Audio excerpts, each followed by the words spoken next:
2 साल पहले देवभूमि की वादियों को एक चीख ने चीर दिया था। वो चीख थी 19 साल की बेटी अंकिता भंडारी की, जिसे कुछ दरिंदों ने मौत के घाट उतार दिया था। लेकिन एक लंबे इंतजार के बाद आज वो वक्त आया जब शायद अंकिता की आत्मा को शांति मिली हो, क्योंकि उसको मौत की नींद सुलाने वाले आज से सलाखों के पीछे अपनी बची हुई जिंदगी के दिन काटेंगे। सुर्खियों में रहे उत्तराखंड के अंकिता भंडारी हत्याकांड में कोटद्वार कोर्ट ने आज फैसला सुनाया। अंकिता के तीनों हत्यारे पुलकित आर्या, अंकित गुप्ता और सौरभ भास्कर को दोषी करार देते हुए उम्र कैद की सजा सुनाई। इसके साथ ही तीनों पर 50-50 हजार का आर्थिक जुर्माना भी लगाया। वहीं अंकिता के परिवार को 4 लाख रुपए का मुआवजा दिया गया। मैं लोगों से हाथ जोड़ के विनती करती हूँ कि जिस तरह से उन्होंने मेरे बेटे के लड़ाई अभी तक उनकी वजह से जिंदा है और ये अपराधी जेल में है, आज उन्हीं की वजह से ये अपराधी इन अपराधियों को फांसी की सजा हो। यही मैं अपनी समस्त जनता से हाथ जोड़ के विनती करती हूँ कि बहनों, आज आप लोग कोटद्वार में आना हो, हम माता पिता का हौसला बढ़ाना। आज 22-23 साल की होती है।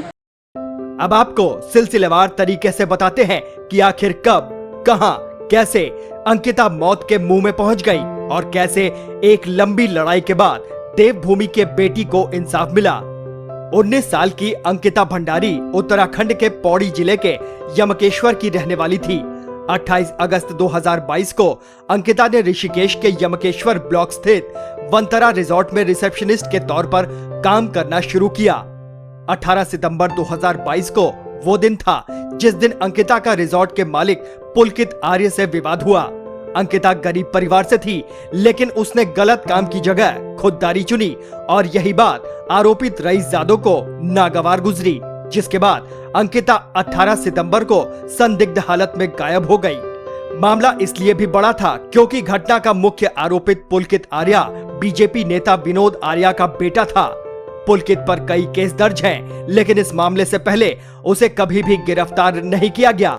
लेकिन मामले ने तूल पकड़ा तो बीजेपी ने भी मामले में सख्त रुख अपनाते हुए पुलकित आर्या के पिता विनोद आर्या और भाई अंकित आर्या को पार्टी से निष्कासित कर दिया। दोनों से ही सभी पद भी छीन लिए गए।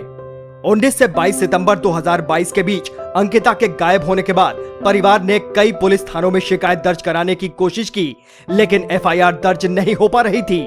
वहीं दूसरी तरफ रिजॉर्ट के मालिक पुलकित आर्या ने राजस्व पुलिस को अंकिता के लापता होने की सूचना दी, लेकिन कोई कार्रवाई नहीं हुई। मेरे बेटे के हत्यारों को निश्चित तौर पे फांसी मिलेगी, क्योंकि मैंने पहले भी कहा कि मौत के बदले मौत, और अगर जरा से भी को न्यायालय द्वारा थोड़ा गड़बड़ हुई तो मैं समस्त उत्तराखंड के अपनी जनता से ये आह्वान कहना चाहता हूँ कि आपको दोबारा सड़क पर उतरना पड़ेगा और इन तीनों को फांसी की सजा तक पहुँचाना ही पहुँचाना है।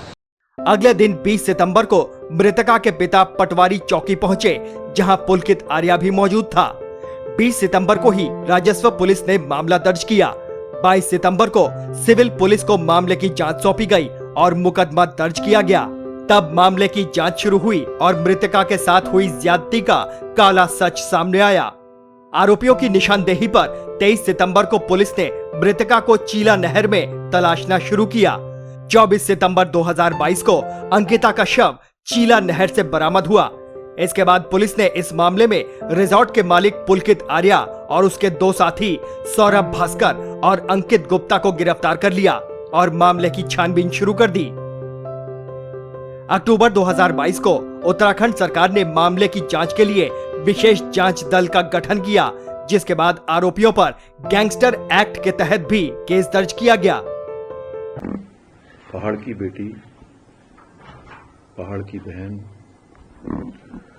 जो भी घटना हुई उसका हमें बहुत दुख हुआ, बहुत कष्ट हुआ। और जिस दिन ये घटना हुई, जैसे ही हमें जानकारी मिली, हमने संकल्प लिया कि हम निश्चित रूप से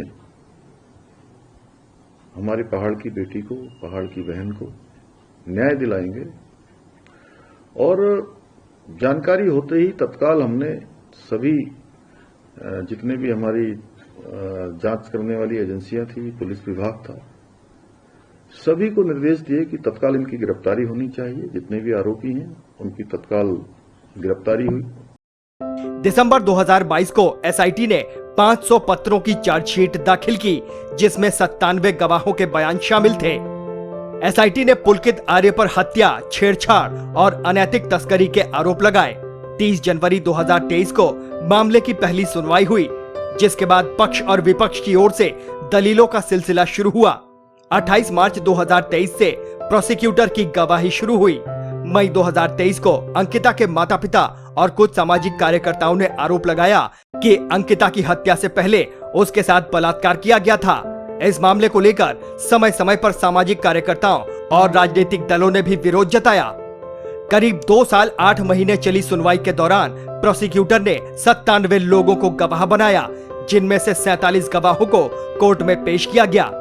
19 मई 2025 को प्रोसिक्यूटर के वकील अविनाश नेगी की ओर से बचाव पक्ष की दलीलों का जवाब दिया गया, जिसके बाद सुनवाई खत्म हुई और आज यानी 30 मई 2025 को लंबी लड़ाई के बाद कोट द्वार की अदालत ने आरोपी पुलकित आर्य, सौरभ भास्कर और अंकित गुप्ता को अंकिता हत्याकांड का दोषी करार दिया और तीनों को आजीवन कारावास और जुर्माना भी लगाया। सौरभ भास्कर को 302 में आजीवन कारावास कठोर, सौरभ भास्कर और अंकित उर्फ पुलकित गुप्ता को 302, 201 और अनैतिक देह व्यापार अधिनियम में सजा सुनाई गई है। पूरा जजमेंट आना बाकी है, क्योंकि पूरा जजमेंट अभी मेरे पास आया नहीं है। जुर्माना न देने की उसमें 1 वर्ष का अतिरिक्त साधारण कारावास और आजीवन कारावास कठोर कारावास होगा। 201 में 5 वर्ष का सजा और 10,000 रुपये का जुर्माना न देने के उसमें 2 माह का अतिरिक्त कारावास। 354 कौ में पुलकित आर्य को 2 वर्ष का कठोर कारावास और 10,000 रुपये जुर्माना। 10,000 रुपये जुर्माना न देने के आवास में 1 माह का अतिरिक्त कारावास। अभियुक्त पुलकित आर्य पे अनैतिक देह व्यापार अधिनियम की धारा 5(1) घ में 5 वर्ष का कठोर कारावास और 2,000 रुपये का जुर्माना न देने के उसमें 2 माह का अतिरिक्त कारावास।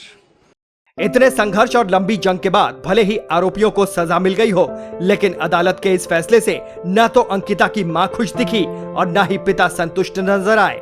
कोर्ट से बाहर निकलते ही उनकी आंखों से आंसू छलक पड़े, क्योंकि अंकिता के माता पिता अपनी बेटी के हत्यारों के लिए अदालत से फांसी की उम्मीद कर रहे थे, लेकिन वो अभी भी उम्मीद हारे नहीं हैं और आरोपियों को फांसी दिलवाने के लिए उच्च न्यायालय का दरवाजा खटखटाने की बात कर रहे हैं। जहां माता पिता कोर्ट के फैसले से नाखुश दिख रहे हैं, वहीं नेताओं ने भी अपनी राजनीतिक रोटियां सेकनी शुरू कर दी है। हत्याकांड पर 3 साल बाद आए फैसले पर अब राजनीति भी शुरू हो गई है। जहां बीजेपी ने इस फैसले को न्याय बताया है, वहीं कांग्रेस इसे अधूरा न्याय बता रही है। राजनीति होती रहे, नेता अपना फायदा देखते रहे, लेकिन एक माता पिता से उसकी बेटी हमेशा के लिए दूर हो गई। कुछ दरिंदों के गुस्से और पावर का शिकार हो गई। उसने कभी सोचा भी नहीं होगा कि आंखों में बड़े सपने लिए जहां वो जा रही है, वहां उसके सपनों को उड़ान की जगह मौत मिलेगी। कोटद्वार कोर्ट ने भले ही आरोपियों को मामले में दोषी करार देकर फैसला सुना दिया हो, लेकिन अब तक उस वीआईपी का नाम सामने नहीं आ पाया है, रिजॉर्ट में जिसके पास जाने के लिए अंकिता भंडारी को मजबूर किया जा रहा था। अब सवाल ये भी है कि क्या फैसले के बाद उसका नाम भी सामने आएगा या फिर यह मामला यहीं खत्म हो जाएगा। इस मुद्दे पर आप अपनी राय कमेंट बॉक्स में लिखकर जरूर बताएं। Team news watch India.